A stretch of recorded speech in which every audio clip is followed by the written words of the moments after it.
Prior to any worthwhile event, those with a watchful enough eye can see a trend in the paths people take through a cityscape. Like tapping into a beat, following these paths will take you to the heart of the commotion. No matter how far you are from Elizabeth Warren's rally in Seattle today, the Space Needle crescents over the city with Warren's supporters heading there by the thousands. The sting of the previous 2016 election is still felt, and many in line are joyous at the thought of the change Warren can bring. Many champion Warren as a speaker of the unspoken. In line, you can see young women and men, couples young and old, fathers with their daughters and mothers with their sons. If a singular group made up the majority, it would be the middle-aged Caucasian women who are seizing an opportunity to be represented and play their part in pushing the tides of change. At the very front of the line is Jennifer Newtne, a middle-aged mother who has been waiting for more than 6 hours and is ecstatic to see Warren. She looks at Warren as a kindred spirit. Newtne was born in Oklahoma, much like Warren herself, and has high hopes to meet her today.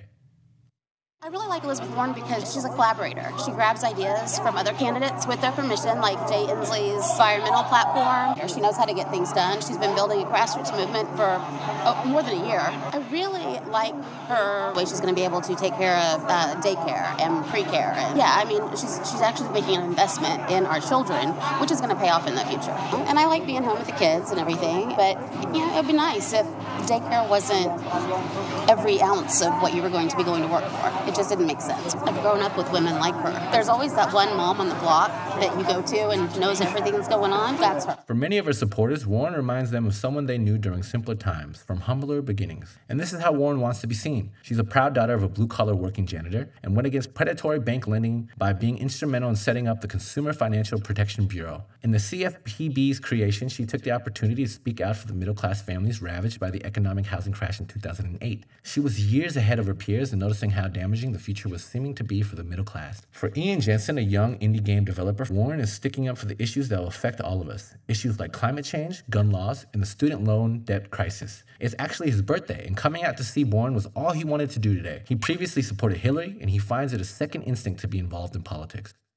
Student debt crisis speaks to me very personally because I'm going to be paying this off till the day I die. I like living on the West Coast. I don't want Iowa to become the West Coast. I'm part of a generation that's lived through active shooter drills in high school for our entire lives.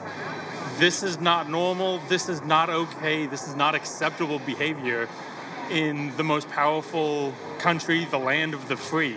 I'm a lot more involved, largely because the fire hose of news with Trump is kind of hard to avoid, but also just because the danger of a Trump presidency was so abstract for me in 2016.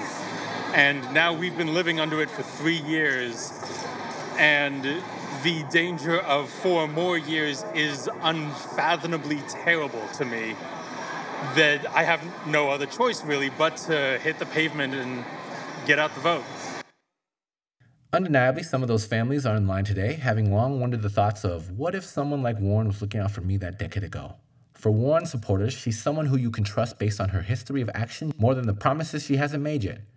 In lieu of Donald Trump's presidency, Warren is an inevitability many have been waiting for. She wants to shake up the pot with big structural change as much as Bernie Sanders does, while spitting fire towards her competitors, much like Trump does, at the same time drawing some lines Trump would never. Some of those lines being tackling income equality, taxing the wealthy, and reining in big tech companies.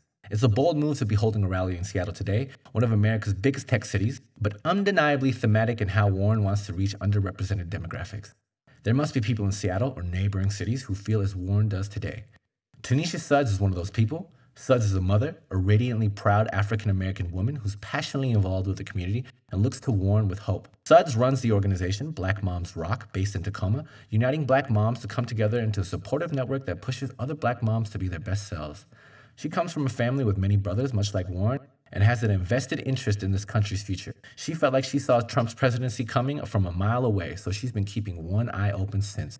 So I live in Tacoma, and I live in Hilltop, and the honest truth is, those of us that live in Hilltop, we are the experts on what Hilltop means. And the fact that we don't tax our richest citizens here hits home for me because, I live in an area where people are constantly struggling, whether they're homeowners careers or not, whether they have good jobs or not, they're constantly struggling trying to keep up with the pitfalls, the support gaps and the pitfalls, constantly struggling to keep up. I was expecting to see more African American Warren supporters here, and not just African American, but more people of color, and there weren't. But what I noticed is that when people of color were mentioned, and when Warren talked about the impacts of current policies to people of color and to black people, that the people who do not fit that demographic were either, very vocal in their support of doing something to change these policies, or they were very vocal in their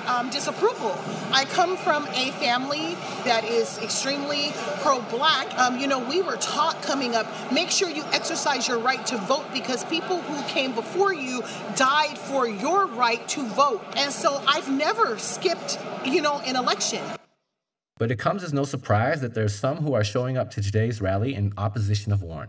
Seattle is a fairly progressive city, but there's still a lone Trump supporter walking up and down today's gigantic winding line. His name is Thomas Hager, who runs the website athletesforgod.com.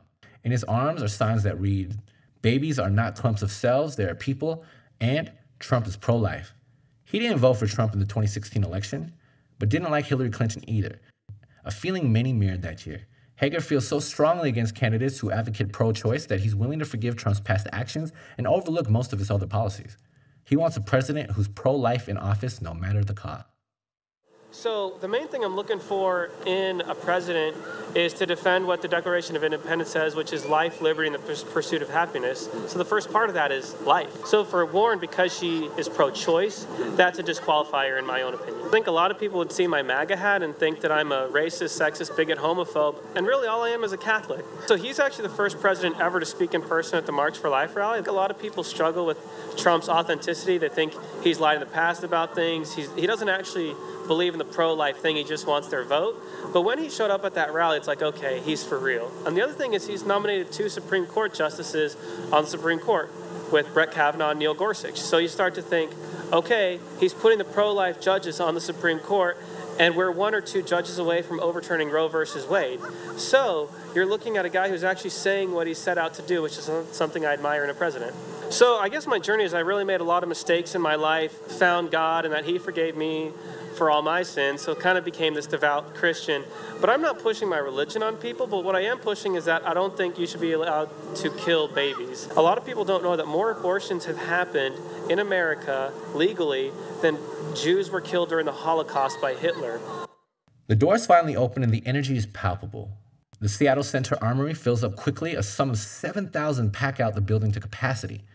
The people are excited, that is undeniable. You can watch the entirety of Warren's electric speech on King 5's YouTube channel, find out more about Warren's campaign on elizabethwarren.com, and please, get to voting. Super Tuesday is on March 2nd, and the Washington primaries are on March 10th. And thank you for the time today. My name is Daniel So, I'm with The Pioneer, and this is The Campfire. I'm not in this fight to talk about change. I am in this fight to make change.